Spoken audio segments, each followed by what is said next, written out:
Assalamualaikum warahmatullahi wabarakatuh. Waalaikumsalam. Bismillahirrahmanirrahim. Alhamdulillahirabbil alamin. Wassalatu wassalamu ala asyrafil anbiya'i wal mursalin wa ala alihi wa ashabihil mujahidin at-tahirin wa la haula wa la quwwata illa billahil aliyyil azim. Allahumma alif baina qulubina wa aslih data bainina waj'al fi qulubina al-imana wal hikmata wa thabbitna ala millati rasulih. Yang kami hormati pada Ketua Masjid Al-Qahar Anda Astoni Agib, terima kasih telah mengakui saya sebagai adiknya. Karena jujur selama ini saya tahu dengan beliau senior setelah sering kumpul para alumni. Selama ini agak sombong, terpaksa hari ini nggak tahu ada sombong, walau sedikit. Yang kami hormati Ketua MUI dalam hal ini diwakili oleh Wakil Ketua beserta rombongan, baik itu Ketua 1, Ketua 2, Bendahara Umum, Ketua Komisi, dan seluruh anggota yang hadir pada pagi hari ini. Aku tadi sengaja dekat bendahara. Kalau ada bisikan-bisikan, makanya aku nyamping ke sana tadi pakai nyato sama baik. Nasi minyak dulu. Yang kami hormati pada seluruh pengurus Masjid Al-Qahar, kalau melihat jemaah ini, mungkin di Batu Rajo ini yang pertama kali masuk surga jemaah Masjid Al-Qahar. Mungkin tapi Pak, mungkin tidak terlalu beda.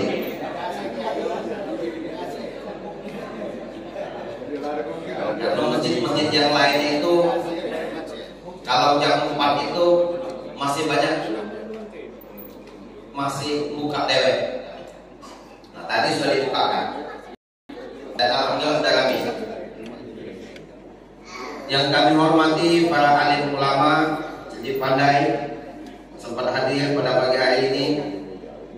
Sebenarnya aku ceramah bukan ahlinya. Yang ahli ceramah itu di sini ada Kiai Zulfan Barol dan Kiai Teguh. Itu yang hobi. Hobi ceramah, hobi ngoceh. Kalau aku ini kurang hobi. Yang sering kali yang hobinya itu diocehi. Tidak banyak yang akan kami sampaikan pada pagi hari ini berhubung kita sudah mendekati bulan Ramadan. Dan kita sepakat, saya yakin sepenuhnya kita sepakat bahwasanya yang masuk surga itu adalah para abdi-abdi Allah. Ya ayyatuhan nafsul mutmainnah irji'i ila rabbiki radiyatan mardiyah wadkhuli fi ibadi wadkhuli jannati. Saya lupa ada satu orang yang semestinya senior, bukan semestinya senior, memang beliau senior saya. Nah, Anda belum nulis 20 dulu di belakang, gina. Dan pasti kantor kemarin ya.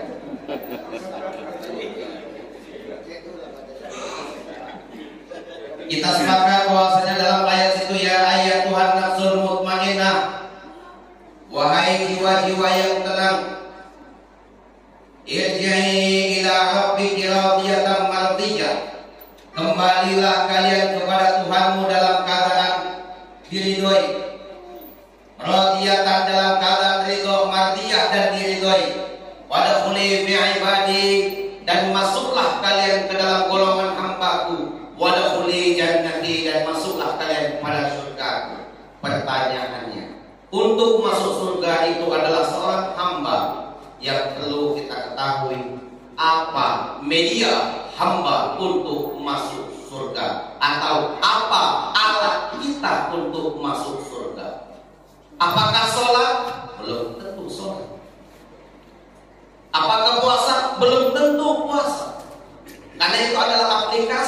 bentuk daripada pengaplikasian daripada media yang kita miliki.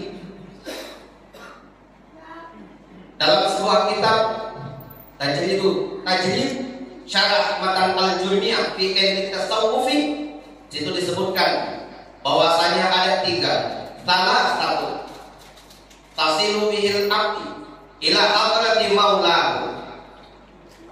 Ada 3 yang akan menyampaikan manusia kehadiran Tuhannya. Saya ulang sekali lagi, ada 3 yang menyampaikan manusia itu kehadiran Tuhannya. Nah, maka kita sebentar lagi akan memasuki bulan Ramadan. Mulai hari ini mari kemas diri kita. 3 macam ini perhatikan dalam diri kita. Jadi beragama itu bukan untuk menjustis orang lain, bukan untuk menyalahkan orang lain, bukan untuk merasa diri kita paling benar, tapi koreksilah diri kita. Agama itu adalah untuk diri kita yang harus kita lakukan dalam keseharian. 3 ini perhatikan. Kalau 3 ini bermasalah, maka yakinlah kita tidak akan mampu memasuki surganya Allah Subhanahu wa taala. Talatatun tasilu bihil abdu ila hadrati maula. Ada 3 yang akan menyampaikan manusia kehadiran Tuhannya. Ada berapa tadi, Pak? 3. Sudah, Pak? Hafal? Belum. Kalau hafal ya sudah tidak itu. Yang pertama, hiya aqwaluhu. Cerminan seorang hamba itu dilihat akan perkataannya.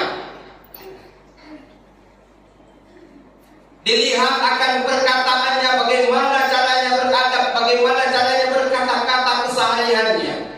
Karena banyak orang yang mengaku dirinya beriman, mengaku dirinya adalah orang yang selalu cinta kepada Allah, tapi kata-katanya tidak lepas dari 3 hal: harta, tahta, dan wanita. Hati-hati para bapak-bapak dan ibu-ibu sekalian. Kalau hari ini kita selalu senang sekali berbicara tentang harta, yang harta ini tidak kita konektifkan kepada Allah, tidak kita sampaikan kepada Allah. Selalu berpikir untuk mengumpulkan harta, tapi sedikit sekali untuk menginfakkannya kepada harta, kepada jalan-jalan yang Allah ridhoi. Hati-hati.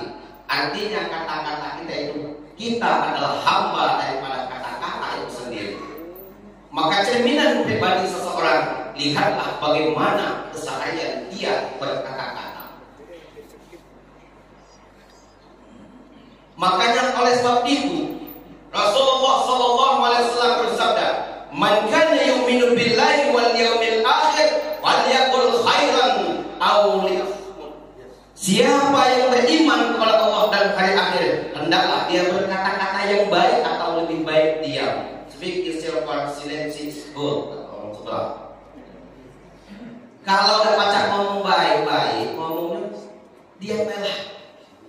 Kalau udah pacak ngomong baik, makanya hidup itu jangan terlalu euforia, jangan terlalu senang dengan pembicaraan yang tidak benar menurut ajaran Islam.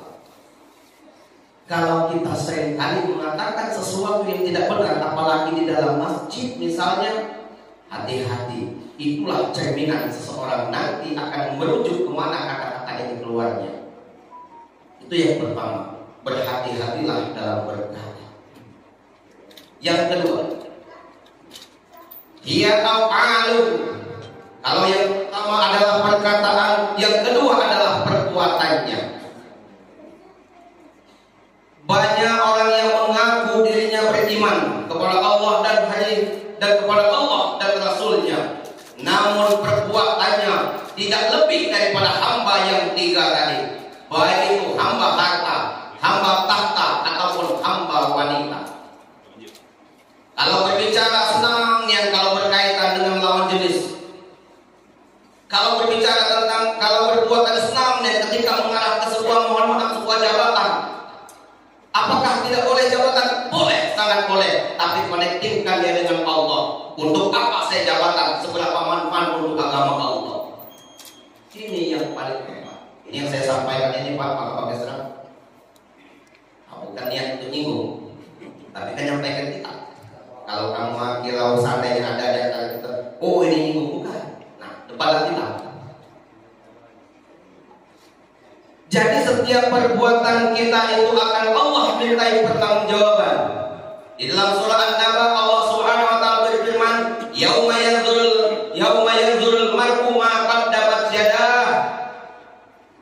Di mana suatu hari nanti seseorang itu akan melihat apa yang ia usahakan, apa yang ia katakan, apa yang ia perbuat.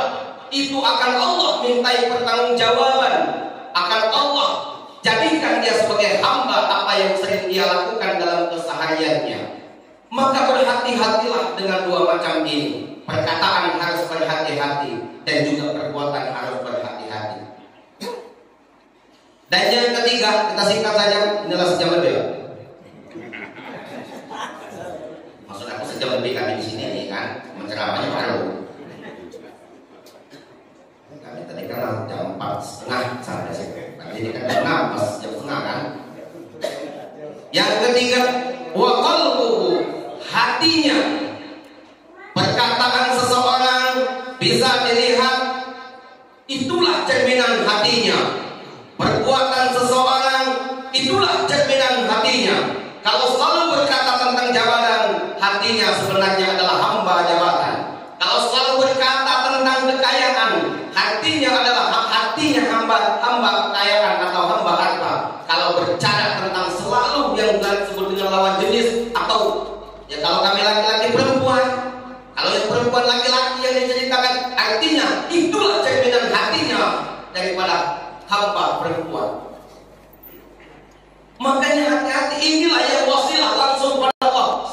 Ketika kita berkata sampai kehadiran Allah Subhanahu wa taala, itulah maksud firman Allah, "Wa may ya'mal mithqala dzarratin khairan yarah wa may ya'mal mithqala dzarratin syarran yarah." Apa beda banyak? Aku ini termasuk bukan yang lain-lain. Aku ini kurang pacak melawak, kan bukan melawak sebenarnya Pak.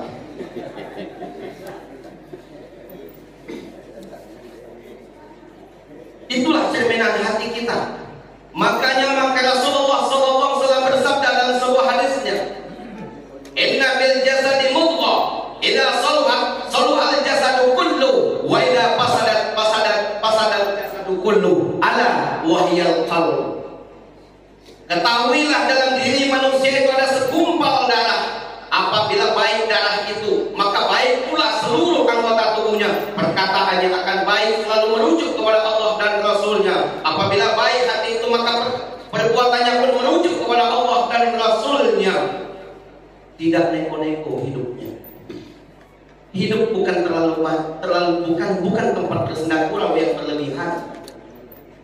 Tapi bagi orang-orang beriman, bagaimana mempersiapkan dirinya kembali kepada Allah. Karena tanda penghuni neraka itu, wal yadhaku qalilan wal yabku katsiran. Mereka banyak tertawa di dunia, nanti di akhirat nanti mereka akan banyak menangis. Jangan aku boleh. Nah, itu kita. Aku udah tahu. Kalau Bapak kesana tanya kita apa pusat, kalau pilih-pilih bau kan. Bapak kena minum pengajian sini malam itu.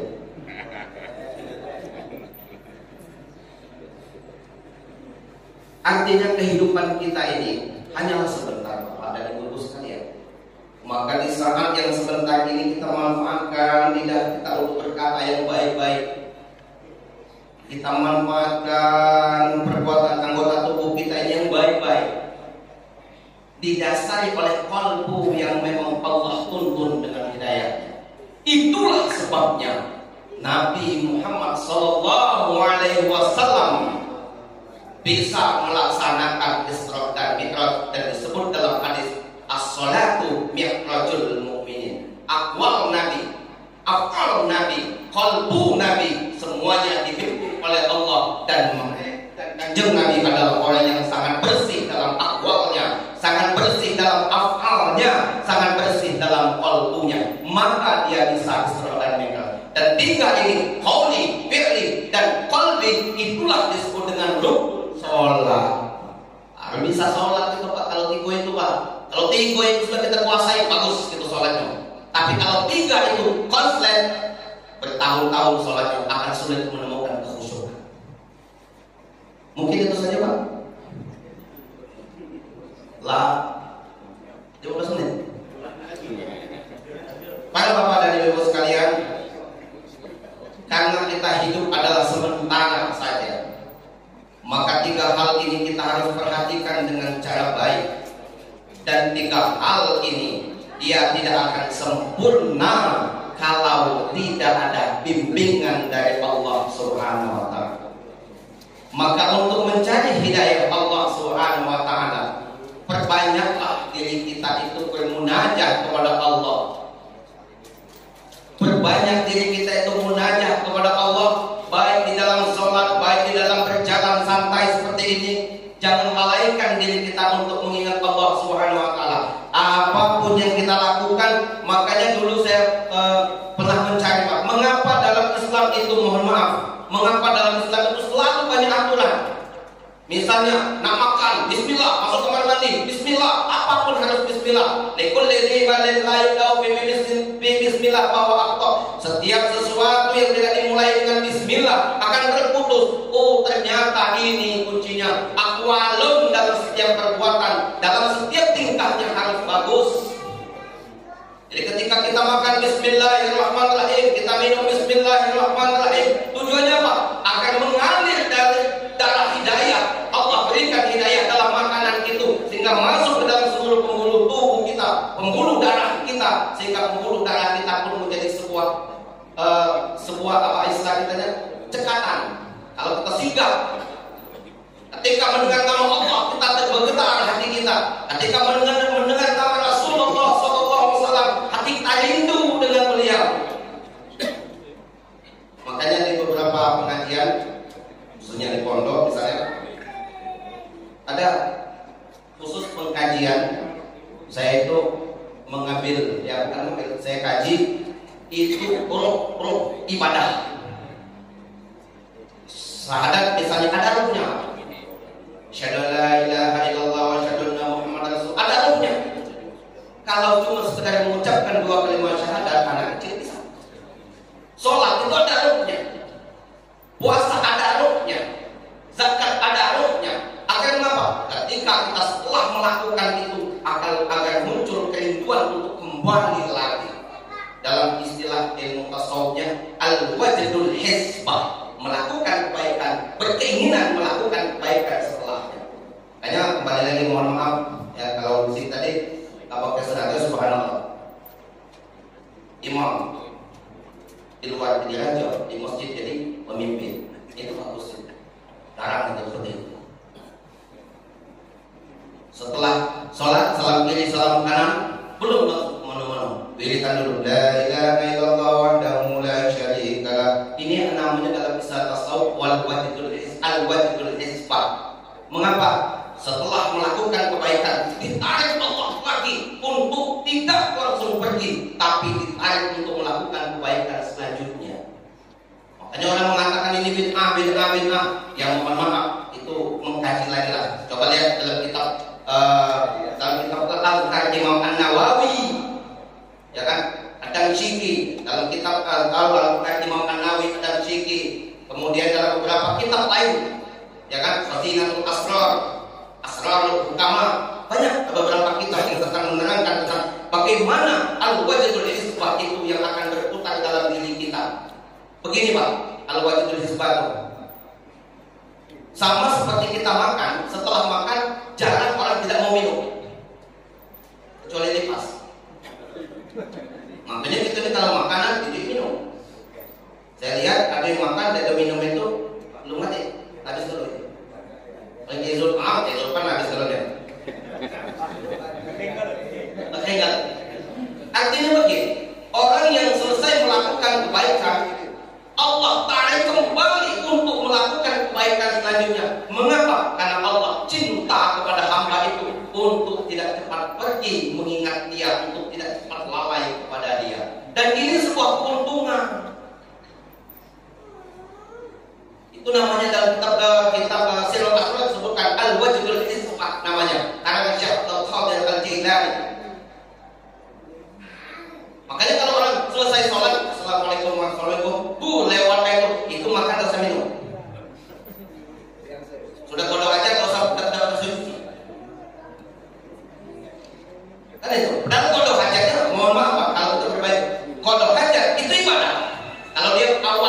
dengan bismillah.